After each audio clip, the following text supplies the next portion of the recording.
ಕಲಬುರಗಿ ಜಿಲ್ಲಾಸ್ಪತ್ರೆಯಲ್ಲಿ ಮತ್ತೊಬ್ಬ ಬಾಣಂತಿ ಸಾವನ್ನಪ್ಪಿದ್ದಾರೆ. ಬೆಳಗ್ಗೆ ಗಂಡು ಮಗುವಿಗೆ ಜನ್ಮ ನೀಡಿತು ಭಾಗ್ಯಶ್ರೀ ಈಗ ಸಾವನ್ನಪ್ಪಿದ್ದಾರೆ. ಅಫ್ಜಲ್ಪುರ ಸರ್ಕಾರಿ ಆಸ್ಪತ್ರೆಯಲ್ಲಿ ನಿನ್ನೆ ಹೆರಿಗೆ ಆಗಿತ್ತು.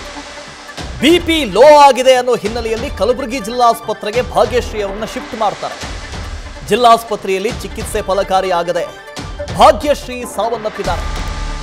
ವೈದ್ಯರ ನಿರ್ಲಕ್ಷ್ಯದಿಂದ ಬಾಣಂತಿ ಸಾವನ್ನಪ್ಪಿದ್ದಾರೆ ಅಂತ ಕುಟುಂಬಸ್ಥರು ಆರೋಪ ಮಾಡ್ತಾ ಇದ್ದಾರೆ. ರಾಜ್ಯದಲ್ಲಿ ಬಾಣಂತಿಯರ ಸರಣಿ ಸಾವು ಮತ್ತೆ ಮುಂದುವರಿಯಿದೆ.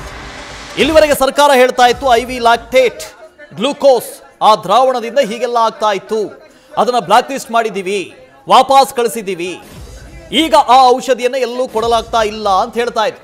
ಆಯ್ತು, ಮತ್ತೆ ಈ ಸಾವು ಹೇಗಾಯ್ತು? ಈ ಸಾವಿಗೆ ಕಾರಣ ಏನು? ಇದೇನು ಸಾವೋ ಅಥವಾ ಸರ್ಕಾರ ಪದೇ ಪದೇ ಮಾಡ್ತಾ ಇರೋ ಕೊಲೆನೋ? ಏನಿದು? ಬೆಳಗಾವಿಯಲ್ಲಿ ಸರಣಿ ಸಾವಾಯಿತು, ಈಗ ಕಲಬುರಗಿ ಜಿಲ್ಲಾಸ್ಪತ್ರೆಯಲ್ಲಿ, ಇನ್ನು ಬೇರೆ ಬೇರೆ ಜಿಲ್ಲಾಸ್ಪತ್ರೆಗಳಲ್ಲಿ ಪರಿಸ್ಥಿತಿ ಹೇಗಿದೆ ಅಂತ ಯಾರಿಗೂ ಗೊತ್ತು? ನೋಡಿ, ಅಲ್ಲಿ ಕುಟುಂಬಸ್ಥರು ಆಕ್ರೋಶ ಹೊರ ಹಾಕ್ತಾ ಇದ್ದಾರೆ. ಈಗ ವೈದ್ಯರ ಮೇಲೆ ಕೇಸ್ ಮಾಡ್ತೀರಾ? ಯಾರ ಮೇಲೆ ಕೇಸ್ ಮಾಡ್ತೀರಿ? ಆಗುತ್ತಾ? ವೈದ್ಯರ ಮೇಲೆ FIR ಆಗೋದಿಲ್ಲ.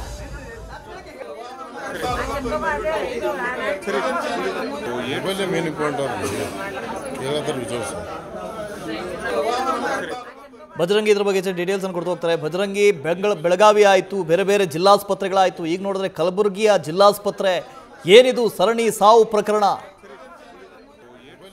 ವಾಸುದೇವ್, ಖಂಡಿತವೂ ಕೂಡ ವೈದ್ಯಕೀಯ ಶಿಕ್ಷಣ ಸಚಿವ ಡಾಕ್ಟರ್ ಶರಣಪ್ರಕಾಶ್ ಪಾಟೀಲ್ ಅವರ ತವರು ಜಿಲ್ಲೆ ಕಲಬುರಗಿ ಜಿಲ್ಲಾಸ್ಪತ್ರೆಯಲ್ಲಿ ಇವತ್ತು ಬೆಳಗ್ಗೆ ಸುಮಾರಿಗೆ ಬಾಣಂತಿ ಹೆರಿಗೆಯಾದ ಕೆಲವೇ ಗಂಟೆಗಳಲ್ಲಿ ಬಾಣಂತಿ ಸಾವನ್ನಪ್ಪಿದ್ದಾಳೆ.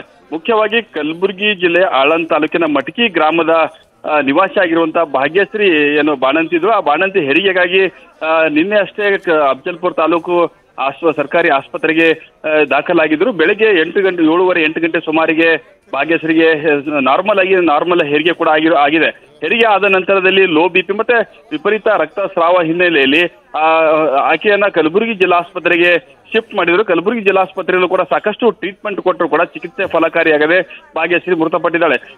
ಗಂಡು ಮಗುವಿಗೆ ಜನ್ಮ ನೀಡಿರ್ತಕ್ಕಂಥ ಭಾಗ್ಯಶ್ರೀ ಅವರ ಕುಟುಂಬಸ್ಥರು ಇದೀಗ ವೈದ್ಯರ ನಿರ್ಲಕ್ಷ್ಯ ಅಂತ ಆಕ್ರೋಶ ಕೂಡ ಹೊರ ಹಾಕ್ತಾ ಇದ್ದಾರೆ. ಯಾಕಂದ್ರೆ ಹೆರಿಗೆಗೆ ಬಂದ ಸಂದರ್ಭದಲ್ಲಿ ಭಾಗ್ಯಶ್ರೀ ಆರೋಗ್ಯವಾಗಿದ್ದಳು, ಯಾವುದೇ ರೀತಿಯಿಂದ ಸಮಸ್ಯೆ ಇರಲಿಲ್ಲ. ಆದ್ರೆ ಅಲ್ಲಿ ಸರಿಯಾದ ರೀತಿಯಲ್ಲಿ ಚಿಕಿತ್ಸೆ ನೀಡಿದ್ರೆ ಹೆರಿಗೆ ಮಾಡೋ ಸಂದರ್ಭದಲ್ಲಿ ಕೂಡ ವೈದ್ಯರಿಲ್ಲ, ಕೇವಲ ಆಯಾಗಳಲ್ಲಿ ಹೆರಿಗೆ ಮಾಡಿಸ್ತಾರೆ ಅನ್ನುವಂತ ಆರೋಪ ಕೂಡ ಮಾಡ್ತಾರೆ. ಮತ್ತೊಂದು ಕಡೆ ಕಲಬುರಗಿ ಜಿಲ್ಲಾಸ್ಪತ್ರೆಯಲ್ಲಿ ಬಂದು ಅದಾದ ನಂತರ ಕಲಬುರಗಿ ಜಿಲ್ಲಾಸ್ಪತ್ರೆಯಲ್ಲಿ ತಂದು ದಾಖಲು ಮಾಡಿದ ಸಂದರ್ಭದಲ್ಲೂ ಕೂಡ ಇಲ್ಲಿ ಕೂಡ ವೈದ್ಯರು ಸರಿಯಾಗಿ ಚಿಕಿತ್ಸೆ ನೀಡಿಲ್ಲ. ಆ ಕಾರಣಕ್ಕಾಗಿ ನಮ್ಮ ಮಗಳು ಸಾವನ್ನಪ್ಪಿದ್ದಾರೆ ಅಂತ ಭಾಗ್ಯಶ್ರೀ ಕುಟುಂಬಸ್ಥರು ಆಕ್ರೋಶವನ್ನು ಹೊರ ಹಾಕ್ತಾ ಇದ್ದಾರೆ. ಒಟ್ಟಿನಲ್ಲಿ ಹೇಳ್ಬೇಕಂದ್ರೆ ಬೇರೆ ಬೇರೆ ಜಿಲ್ಲೆಗಳಲ್ಲೂ ಕೂಡ ಬಾಣಂತಿ ಸಾವಿನ ನಂತರದಲ್ಲಿ ಇದೀಗ ಕಲಬುರಗಿಯಲ್ಲೂ ಕೂಡ ಬಾಣಂತಿ ಸಾವನ್ನಪ್ಪಿರುವಂತದ್ದು ಸಾರ್ವಜನಿಕರಲ್ಲಿ ಮತ್ತಷ್ಟು ಆತಂಕ ಕೂಡ ಕಾರಣ ಆಗಿರುವಂತದ್ದು.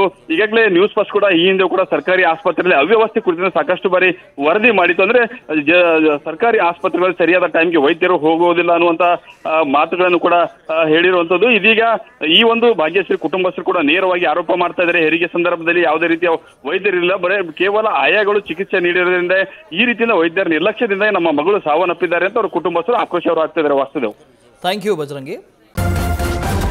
ನ್ಯೂಸ್ ಫಸ್ಟ್ ನಿರ್ಭೀತಿಯಿಂದ ನಿಮ್ಮ ಪರವಾಗಿ.